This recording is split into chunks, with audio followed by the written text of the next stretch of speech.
This week on Deep Space Pride, a gay Star Trek podcast, we talk about the latest Strange New Worlds episode, the Elysian Kingdom. And we have a couple of announcements, and we'll talk a little bit about the news and what we've been watching. So thanks for joining us.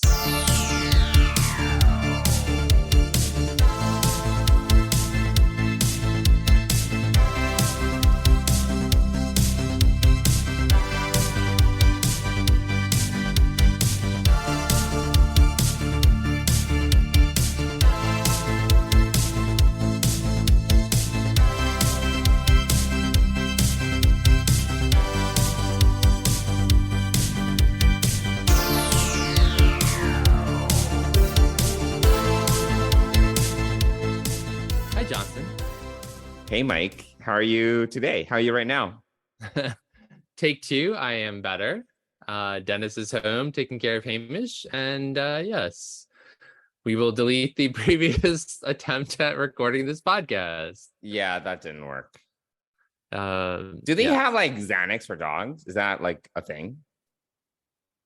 Yes, I'm sure. Yes, they do. And that is a possibility. Though, I don't know. We were talking just a few minutes ago, and other dog owners suggest that he probably needs some more playtime. So with other dogs. So right now, the park that we like is closed, and the other park that we can take him to be honest, has a bunch of asshole dogs and owners. So, and you can assign the asshole to both of those parties. So there are owners who think their dog is being playful, but it's being terribly aggressive. And if Hamish can't play and be free to wander around, and these dogs are badgering him, then yeah, you have an asshole dog. And if you don't, and some of the owners are like, oh, they're just playing, and I'm like, no, my dog is not enjoying this. So it's not, I would love to find a place where, so the other one is under renovations, the one where we used to go to, that has much friendlier, more responsible parents people who are nicer. The dogs are just generally nicer. So it's just really weird. So for our listeners that wants more context, basically, we had an attempt 2 hours ago, an earlier recording, and Hamish was very disruptive. So we had to stop and try this again. And I mean, I would, between not only Hamish, but also the workday, I was a little more stressed. I am better now. I have, eaten, had some wine, vented to my partner, all the things, and he is now here to take care of Hamish, so I can record. Yay! But you were just mentioning, or you'd mentioned through text, that you had just watched Doctor Strange. Yes. So my mind is elsewhere. It's in the MCU at the moment. Okay. But, I'm reorienting myself to get back on track with Star Trek. Obviously, I really like Doctor Strange. I really like magic and those things. Oh, that's interesting. Okay. So, what, you did not like Doctor Strange? I didn't. I was not a big fan of the movie. Oh, really? Interesting. Yeah. I enjoyed it. I actually didn't love what they did with Wanda. I do not like what they did with Wanda at all, to be honest. Yeah, I feel that was my biggest issue with it. I feel that they kind of just needed, spoilers. I feel they just needed an antagonist. Yes. And considering what this poor woman went through in WandaVision, I'm kind of just like, she was just like well, even before that, so in Endgame and she gets screwed, like, she's constantly getting screwed, and now she's this like scorned woman, it's like scorned woman syndrome. And I just didn't like what they did with the character. I mean, I kind of enjoyed the movie overall. It was entertaining, it was fun to watch, but then I just consistently did not like that Wanda was the villain. So yeah. No, I didn't really love it. I would definitely not. Yeah, I'm not gonna rewatch it anytime soon. And I do like Benedict Cumberbatch, so Yeah. Right. But So it was a little no, dis it was fine. It was fine. It was, yeah, I found I it liked it. disappointing. I had Okay. qualms with it, but overall, I had a good time. And I paid nothing for it. I watched on Disney Plus. So Same. All right. So bringing yourself back right. to the Star Trek universe. Well, this week was a big week for us because yesterday we did record another episode of the podcast, Mike, which you We were really did. excited for.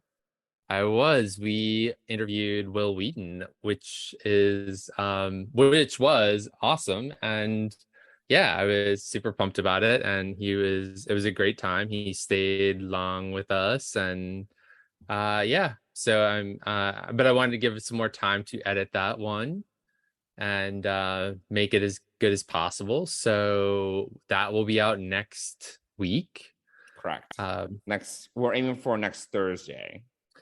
Yes, we're gonna release it a little early because there's something else happening that's not our news to share, so we won't share it. Right. Yeah, so I'm excited to edit it, but it was an awesome conversation. I enjoyed it. Will's really easy to talk to. Honestly, I think that he could have, I mentioned this, I feel like he could have just interviewed himself. Like it was very easy to have this conversation. He's very open and vulnerable. You don't really have to like dig deep to get him to share. So it was very easy to interview him. Yeah, he is super thoughtful and it was great. And it was great to hear some things that I didn't hear in his book. And so I'm really excited to share all of that. But Which you read twice and listened to twice, or what was it? I listened to it twice. And you read the original version. I read the original. You read the annotated version. Yes. Yeah, I know. Well, I read the original version before we went to Chicago, and then the annotated version was out there. I neglected to get one at Chicago, which I'm still regretful of. I'd ordered a hard copy on Amazon to have a hard copy because I like to, and I'm glad I did because there are parts of it where I listened and I wanted to read the text and see how it's different because so he wrote the book in 2020, essentially the first go around, or 2020, 2021, and then doing all the edits and coming up with the final printed version, right? And then he recorded the audiobook version much later, in fact, earlier this year in 2022. So a lot of the world had changed, a lot of things had happened. And he had some perspective. So writing it was therapeutic and kind of opening up a lot of wounds and all of that. And he had time to process it. And when he did the audiobook, he could kind of have a different perspective on it. And it was just, it was great I really enjoy. He's an awesome narrator. He's, as we learned, he's a friend of John Scalzi, who writes this really incredible science fiction books, and he's the audiobook narrator for all of his books. And he's just a great narrator. So hearing him again, hearing him read his own stuff and comment on it and comment on the commenting and everything was just really cool. So it was very meta, as I'm sure it was even more meta for him to do that actually, but it was great. So to talk to him a little bit about the book and ask him some things that I had questions about that weren't in the book. And so yeah, I'm you asked most of the questions. I kind of let you kind of have a field day. Since you asked me actually questions. Of course, I can ask the questions, but when you guys are talking about the book, I was like, you know what? I'm just gonna let Mike deal with this because I haven't read his book, and I don't really like reading. So this is not something against Wil Wheaton. I'm not a big reader. Right. I'm not just an avid, especially nonfiction. I read, if I do read, it's fiction. I read like sci-fi, read fantasy. I don't read nonfiction. It's not my genre. I don't read memoirs or anything like that. So. Again, nothing against Wil Wheaton, but obviously you knew the material really well. So I was like, you know what? I'm just letting them go at it. And I'll just interject here and there when I feel there's some sort of relevance for me to bring to the table. So in any case, it was very easy. It was, yes, he was very friendly, easy to talk to. And yes, he gave us like almost 90 minutes of his time. So very appreciative of Wil and just his generosity there. Absolutely. So that's coming out next week. So stay tuned for that. We'll be plastering that everywhere. It's a pretty big deal. So yeah, that's coming up. What else is there? I mean, there's a few news little items, but nothing. Well, I do want to talk about one thing. So this company called Blue Bricks, which I literally just became aware of this week, makes brick versions of a lot of the Star Trek stuff. This is not the Roblox or whatever the heck the other set is that but again, this whole thing, this just brings up for me the fact that there is a company out there that is perfectly suited to do all of this wonderful stuff with Star Trek material in building block form. And Paramount/CBS has never gone the route of Lego. And I feel there has to be some reason why. Like it has to be. I don't know. It doesn't make any sense. I mean, if they even remotely shared just some of the numbers from Star Wars Lego sets and how much that has probably generated for Disney/Lucasfilm, I mean, honestly, it seems to me a no-brainer, and it's also the most popular building toy in the world.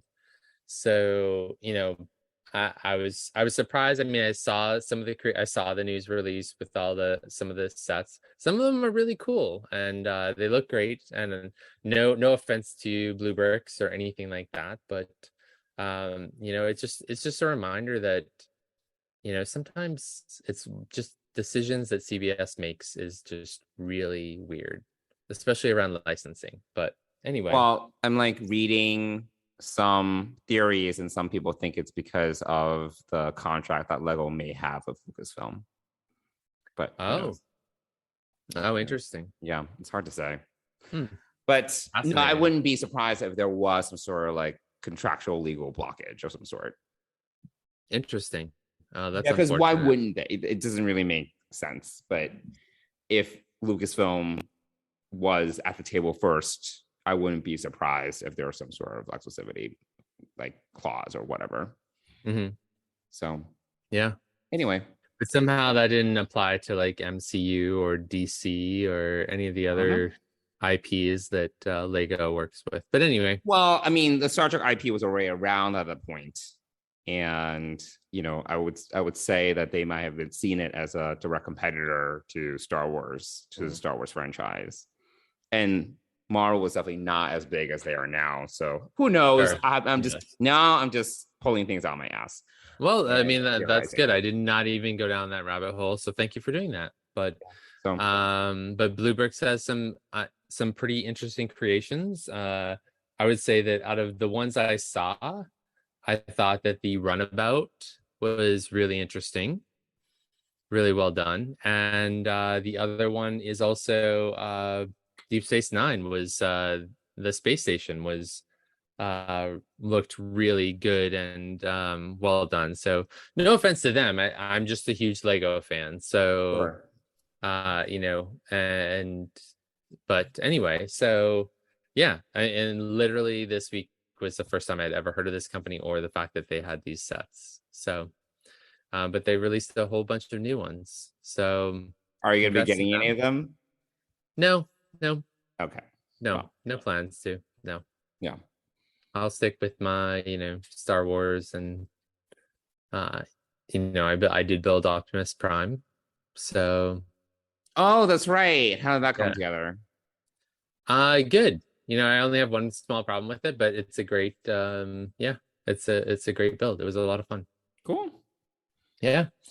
So anyway, that's a little bit about what's going on in our world, but let's talk about, well, you know, so we are going to talk about the Elysian Kingdom, but just today, the episode All Who Wander just came out. Right. And you have some very strong feelings. So first of all, before before we say anything, Uh-huh. because this is coming out on Friday, and if you are listening to this and you have not watched episode 109 of Strange New Worlds yet, Right. please pause it or jump ahead 2 to 3, 4 minutes, maybe Yeah, five I would say minutes. 2, 3, 4 minutes. That would be Yeah. my guesstimate as well. Yeah, Yeah. just give us a couple of minutes and come back to this, or go watch the episode and come back to us. But please do not listen any further if you have not watched the latest episode of Strange New Worlds, because we are going to talk about something that happened in this episode right now. Right. Yes. So here we go. Johnson, you've had some very strong feelings about this, and I'm Yes. going to let you step up to your soapbox and No, take it's it not a away. soapbox. It's not a soapbox. I think that this, so basically, I just want to have a quick, obviously we're going to do a deep dive in our next episode. But I think that honestly, Hemmer's death in this episode having seen all 10 episodes, the finale is great. The finale is fantastic. And we'll talk about that more. But I think that Hemmer's death was really shocking to me, but not from a narrative standpoint, but more from I can't believe they killed off this character and we barely got that much of him this season. Because we've been talking about, and we've only saw, I would say, episode 9 like a week ago. So we got it ahead. We were able to screen it ahead of the broader audience, but it wasn't that long ago. And we were just talking about how Hemmer has been missing here, for multiple episodes, just in situations where it's like, where is he? Like, why is he not in engineering, for example? Like, it's just very odd. And they made a big deal about hiring a disabled person, a blind person, legally blind person, and all the PR leading up to Stranger World. So I was just like, what? I was like, he's dead? And I was just like, I actually didn't feel that much. I was very just shocked and surprised that they decided to kill off the character. So I don't know. I just wish that we got a little bit more with Hemmer, because we honestly haven't. We get a little bit of him in the Elysian Kingdom. At least he got to do a little bit here. But yeah, in Those Who Wander, I don't even think he had that much to do. Like he does, obviously, but it's not like that Discovery episode with Ariam, where the whole episode was about Ariam and then she dies at the end. It's like, oh, by the way, he's not gonna make it. I don't know. I have mixed feelings about it. Yeah. I mean, I I didn't not like the episode. I was just like, what? He's dead? That's it? All right, Yeah, I was taken aback that they killed him off. Is a good way to. Yes, that's a good way to phrase it. Yeah, especially in how they developed the relationship between Uhura and him. Mm-hmm. And I really like that too. I do too. And so having an Anar on, or an Enar, I think it's Enar. On the Enterprise was interesting. I mean, I think it's like one Andorian... of 2 non-human characters too. Like so much untapped potential to explore his background. So I just thought it was kind of a waste. Yeah, absolutely. I think one of the standout pieces of Star Trek Enterprise was Shran and the whole Andorian storyline that we got to see. Yes, the Andorians were like, or the Andorians to Enterprise were like the Ferengi to DS9. Like we got to see more of them, dive deeper into the culture, and that made it really interesting. So I thought that it would have been cool to go to Andoria and maybe visit Hemmer's family, things like that. We talked about that. Yeah. And we didn't get any of that, So I thought it was too bad. Yeah, definitely. So yeah, I'm definitely sad. I'm sad for Uhura. And the episode ends with her kind of coming onto the bridge and staring at the communication station, which seems really odd. I mean, odd in the sense of, Hemmer's dead. Like, how does that? I don't know. I have to process it more, and we'll do a deeper dive when we talk about this episode. But Mhm. the ending was kind of interesting in that respect. I mean, I knew what they were sort of foreshadowing, but also like I didn't really get the imagery of her staring at the communication station, you know, in that way. It just didn't, it would have Yeah, I feel been they like, tried to connect it because ultimately the episode, her character arc in this episode is about her kind of finding her calling and her purpose. yeah, But I didn't quite get.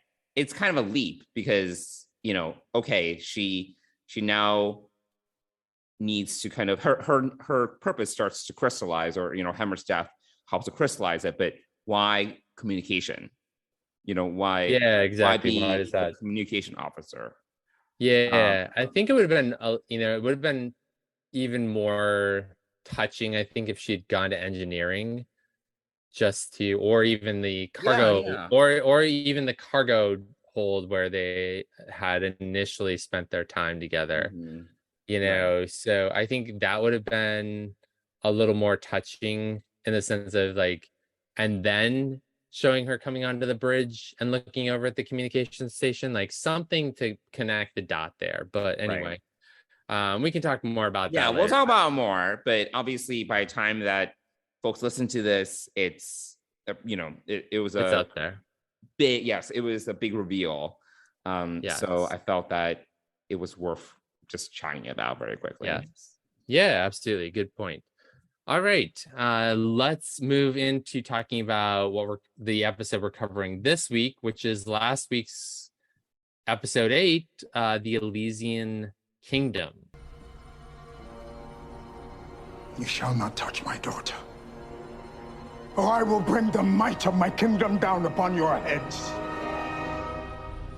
He's right, Queen Nev. Turn away now, or I'll unleash the full power of my powerful wizard powers. I'll send you to the event horizon, a dark realm full of chaos and monsters and... There is no such place, my queen. He's bluffing.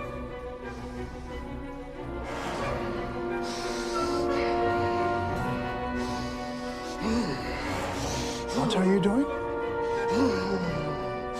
Abra! Cadabra!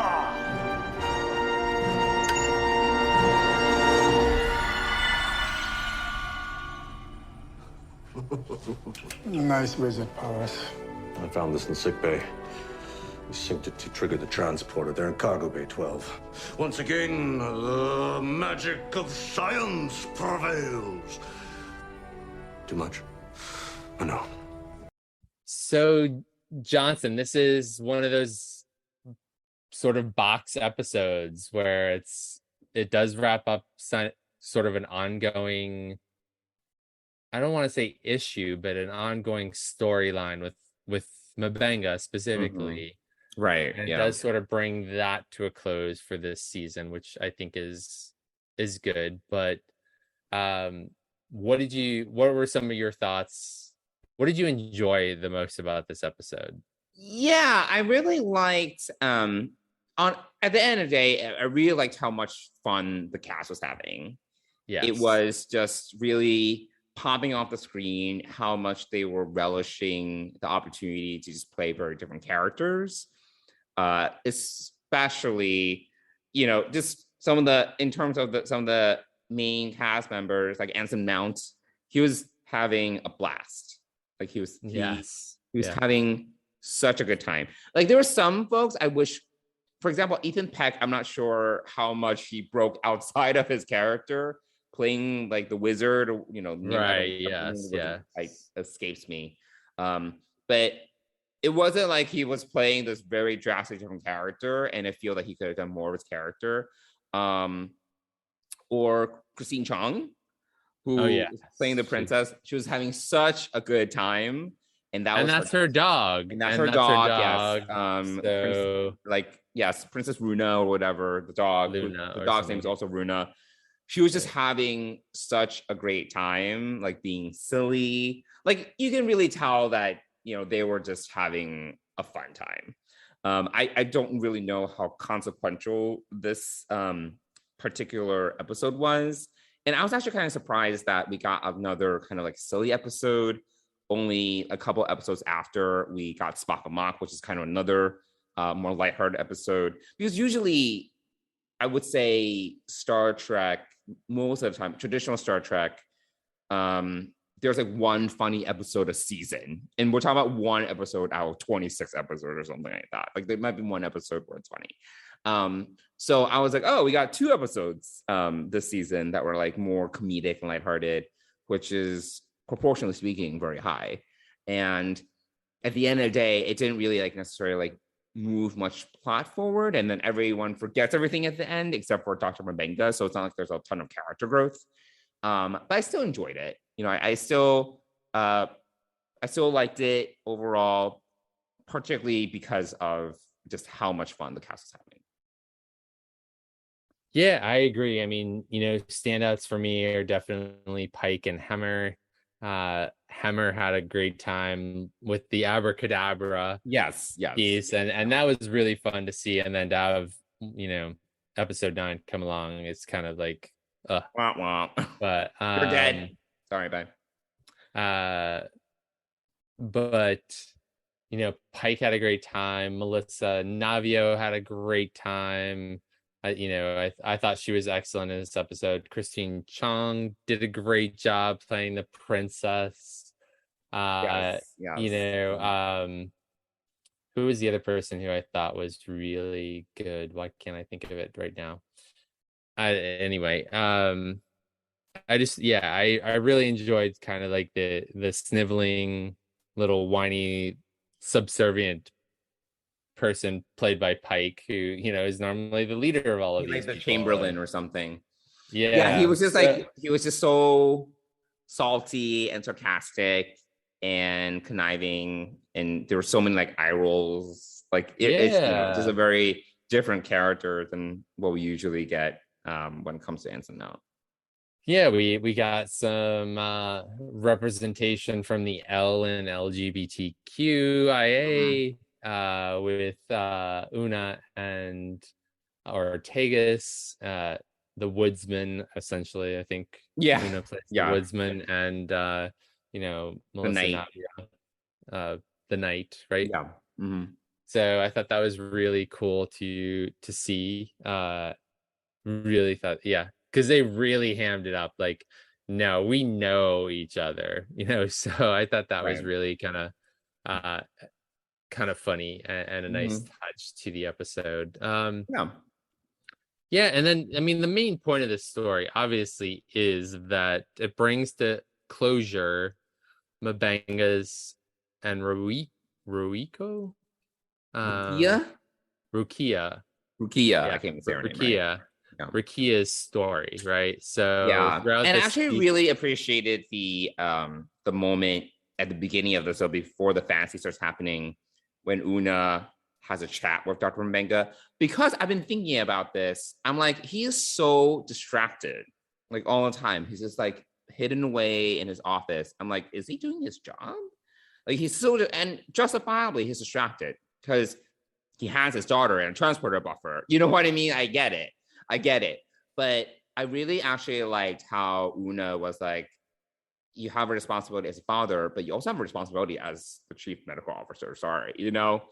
And that I actually really appreciated that she was being a good manager. You know, she was like being truthful as a manager and showed being empathetic, but at the same time being like, but you also have a job. Because I've had situations as a manager myself where I've had to tell people, look, I know you're dealing with things and I want you to have the space to deal with it, but you also have a responsibility here. You have a commitment to this work, and I need you to be able to separate the two, you know, and you can't allow what's happening outside of work. I know you're human, but at the end of the day, I also need you to be able to separate what's going outside of what's going on with you outside of work with what's going on here, it can't really be affecting your performance. And obviously, to a certain extent, yes, like we want to give you the space for mental health. We want to give you the space to deal with it. But it only can go so far. So I really actually appreciated that she was just honest with him as a manager, and she didn't skirt around the issue, because that's honestly, because as a manager, it's important to be truthful. And that's actually, it's better to do that than kind of to be vague and to kind of skirt around the issue. So I actually really appreciate that scene.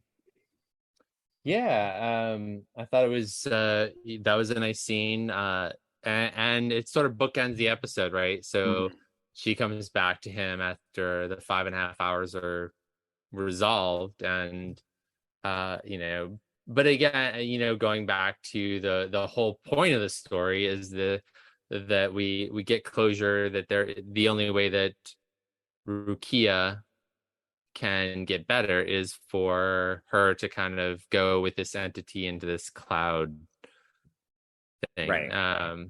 And that, I thought it was really kind of interesting that Mbenga kind of gave her agency over her future. He allowed her to make the decision, which I think was really big of him, to be honest. I think that's a really bold decision to make. Yeah, and he doesn't know. The problem is, I appreciate it, but at the same time, it's like there's this entity that you know nothing about that took over the minds of the crew, and you're kind of just entrusting this entity with your daughter. There is a little bit, I'm just not sure if the entity itself did anything to justify that leap of faith.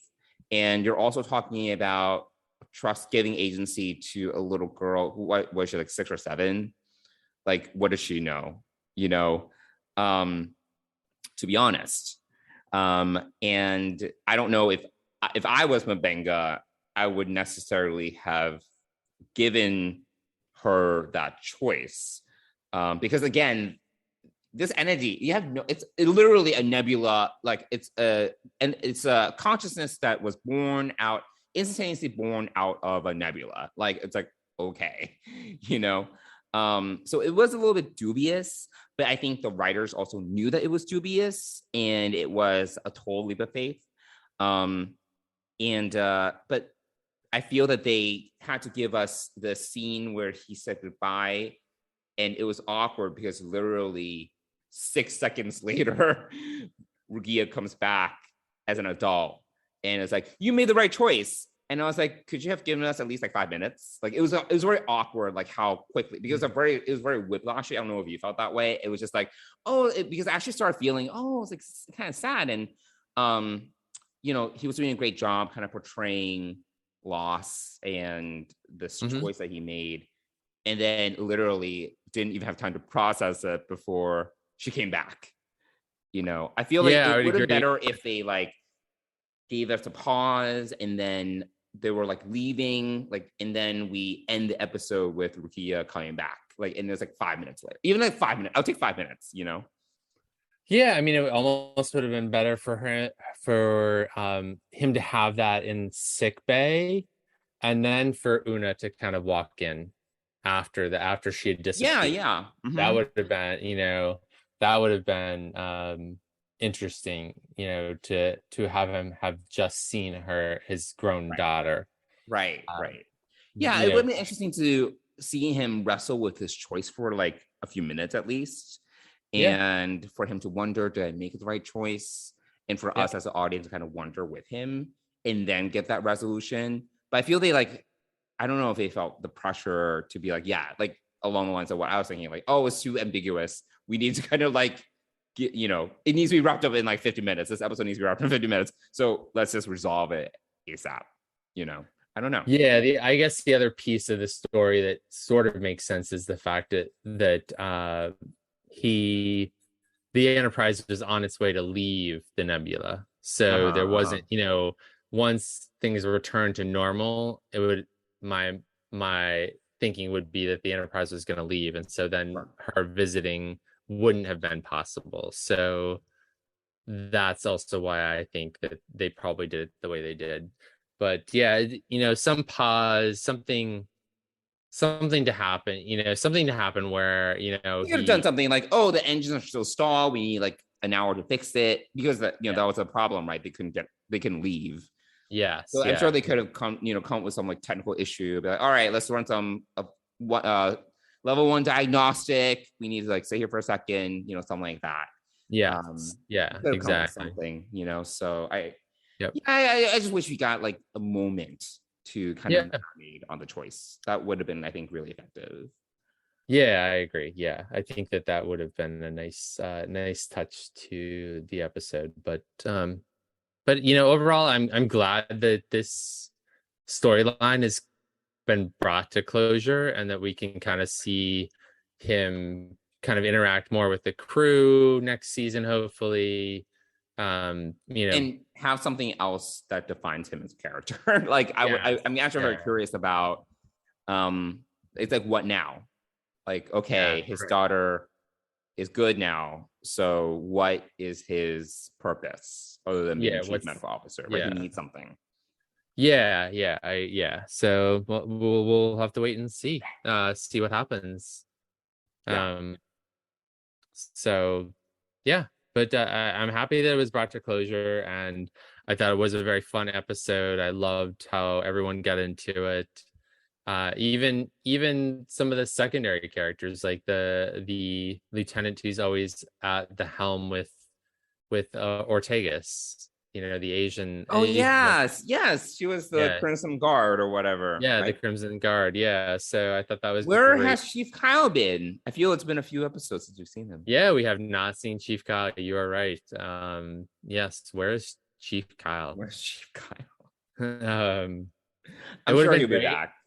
But I do like that we're getting, like what we're saying, like that we're getting these secondary, tertiary characters that are recurring. Yes. Like it's like, oh, I recognize them. I see them. I may not know their name, but they're recurring. I was actually thinking about this because I've been listening to the Delta Flyers podcast. Which is the Voyager podcast. Yep. And even when I was doing my Voyager rewatch, I was like, okay, it's such a small crew. Like literally there are 140 people, and literally no background actors repeat. And I was like, how is that possible? Like, how can we not have recurring, like just secondary crew members in the do their shifts, because it's such a small ship? There's no way. Right. There's no way. There is. And the moment that we actually get to know someone for like 5 seconds, they're probably going to get killed off on Voyager. But I actually really appreciate on Change Your Worlds, because Change Your Worlds, I mean, it's also, the Constitution class is not like a massive ship. It's not, it's not like a Galaxy class. So it's not like there's 1,000 people on the ship. So it's probably like it's probably like 100 people, 100 something. No, it's so in Kirk's time it's 400 and something. It is? Yeah, absolutely. But in Pike's time, I believe it was like 230 or something like that. So 250. Oh, okay. Well, look at you. I only know the population of Voyager and Galaxy class. So Galaxy class, yeah. It's definitely because Pike makes a mention of it in the cage at some point, being responsible for like 200 something. Oh my god. Okay, you're such a nerd. And Kirk makes a comment in the original series about a crew of 400 or something, or Spock does. Okay. So 200 is obviously sizable, but it's not sizable to the point where you don't see faces, recurring. Like, especially at the same stations, right? Right. Yes. Yeah. So it's great to see the helm. It's going to be interesting. Well, we can't really talk about anything else right now, but so yeah, we'll see what happens. Hopefully they stick around for season 2. Why? We're going to talk about the finale? Is that what? I was accidentally going to mention something about the finale. Well, I'm not going to say anything about the finale other than the fact that what I've already said, which is it's pretty good. It's excellent. It's an excellent. They take some big swings, and I I was pleasantly surprised. Yes. This is a little bit of that. But coming back to this one, and also, yeah, and there's some crew changes in next week's episode. I keep forgetting that we're like a week behind because technically right now we're 2 weeks. We're going to be 2 weeks behind. So we are going to be 2 weeks behind because we have a hour-long interview with Wil Wheaton to release next week. So, yeah. Okay, that's fine. Yeah, we're gonna have we're gonna have to figure out how to do this, but as of this recording, the end of June 2022, we have no idea. I'm shocked that we haven't heard anything. Star Trek we're gonna have in July beyond the finale.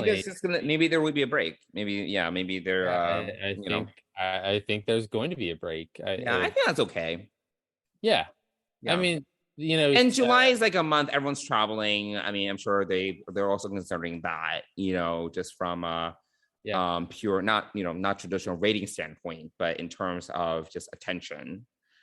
It's probably better for them to bring Lower Decks back in like August versus July, which is what they've done. Right. Lower Decks is usually an August premiere, so has been for the first 2 seasons anyway. So yeah, no, it's just unusual. So we're gonna have a more than a break. It seems like from the finale, which airs a week from today on July 7th. So so we'll kind of see.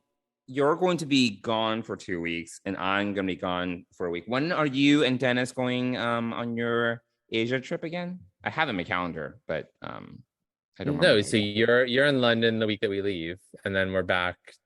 You leave. Oh, you leave the 14th. I have it now. You leave the 14th. Yes. I'm actually I'm coming back the 15th. You're already in London, so we'll be out of touch for basically 3 weeks. Yes. Yep.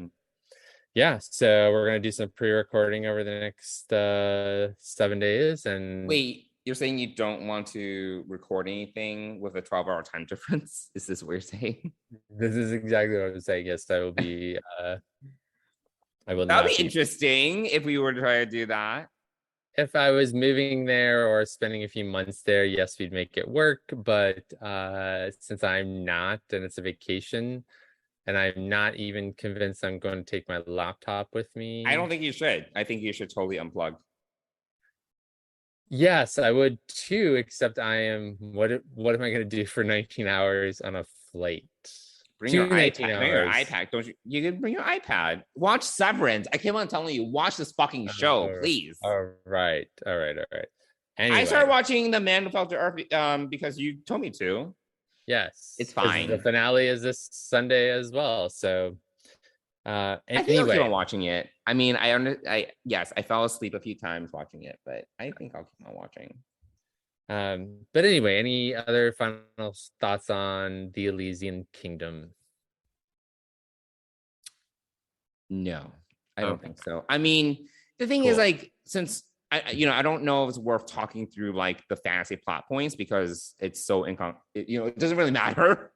No, it doesn't. Obviously, what really matters is the story arc with Dr. Mabenga. And a little bit of Hemmer, but even Hemmer forgets everything. So it's kind of like, okay. Yeah, I thought that was a little bit of shock. Yeah, I don't know why you forgot everything. I don't know why they had to do that. You gotta remember. That would be nice. But to have someone else remember that. But and then he and Mabenga could talk about it or something. Yes, exactly. That would be I don't know why they decided to do that. That was kind of odd. But here we are. So here we are. Yeah. All right. Well, that is the Elysian Kingdom. And yes, that is our thoughts on that episode. I'm going to take a quick minute here and talk about Fansets, the presenting sponsor of the Trek Geeks Podcast Network and Deep Space Pride. We love Fansets, and the team over at Fansets makes incredible pin collectibles. And recently, as of today, they're back in stock with the Delta from the motion picture. Now, it's interesting. This is the second time that this has happened where we're recording the night before new releases are going to happen. And I have no idea. Funny. Tomorrow is July 1st, and there are going to be new releases. So when you hear this episode tomorrow on July 1st, go to fansets.com, click on new releases, and check out what is out there that comes out from them. That's one of the things I do. You can also follow them on social media, which I do as well, which is how I know that the motion picture Delta is. Yeah, I was like, how are you so up to date? Yes, that's mainly how I do it, is through social media, specifically more Instagram, but I occasionally do see it on Twitter too. And yeah, head on over to Fansets. Put a bunch of pins in your cart. There are a ton of great Deltas. There are the new Prodigy Micro Crews are there. You can also get the full set for a slight discount, which I think is totally worth it. And if you spend more than $30, which to be honest is pretty easy if you're any kind of Star Trek fan. But they also have some other media as well. So go on over, check them out. Spend more than $30 in the US, you're going to get free shipping. And if you use the code TrekGeeks, all one word, all caps, at checkout, you're going to save 10% on your order. And we want to thank Fansets for being the presenting sponsor of Deep Space Pride and the Trek Geeks podcast network. Thanks, Fansets. Cool. All right. Well, if you want to reach us, we'd love to hear from you. Though, if you also want to give us a 5-star review, we'd also appreciate that on your podcast platform of choice. And subscribe. Yes, and subscribe. Subscribe so you can get our episode right when it's published, and including the interview with Wil Wheaton next week. So that's right. Yeah. Cool. But we would love to hear from you through email or social media. You can email us at deepspacepride@gmail.com. And you can also reach us on Twitter and Instagram at Deep Space Pride. Cool. Well, there we go. Yes, that's all I have for this week. I mean, I spent a lot of my Star Trek energy yesterday with Wil Wheaton, so I am Star Trek'd out, even though I gotta edit this episode and get this ready to go ASAP. You have a bit of editing to do. I do have some editing to do, yes. So we're going to wrap it up for this week, but we thank everyone for listening, and we'll see you back here next week with Wil Wheaton. Thanks, everyone. See you soon. Bye. Bye.